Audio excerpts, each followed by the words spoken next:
జగన్ ప్రతి మీటింగ్ లో మాట్లాడుతూ తన తండ్రి వయసు కలిగిన వ్యక్తిని ముసలోడు అని అంటున్నాడు. ఈ రోజుతో ముసలోడు ఎవరో తేలిపోవాలి. జగన్ బస్సు దిగాలంటే స్టూల్ వేయాలి తల్లి.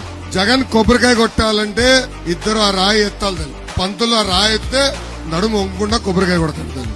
ఈ జగన్ బైక్ నడపాలంటే ఇటు నలుగురు పట్టుకోవాలా, అటు నలుగురు పట్టుకోవాలా. ఇంతేకాదు, ఏకంగా ఈ రోజు మనం చూస్తే కనీసం గత 5 సంవత్సరాలుగా ఒక్క గంటనా ఒక సమీక్ష చేయాల. సాయంత్రం 6 అవుతే ఇంటికి పరిగెత్తుకుని పడుకుంటాడు. అందుకే ఈ సభాముఖంగా జగన్ కి నేను సవాల్ ఇస్తున్నా. My dear Jagan, date time నువ్వు ఫిక్స్ చేయి. తిరుపతి కొండనో పక్కనే ఉన్న రామ్ తీర్థం కొండనో చంద్రబాబు నాయుడు గారు మీరు కలిసి ఎక్కండి. ఎవరు ముందరెళ్తారో ఎవరు లాస్ట్ వస్తారో తేలిపోతుంది.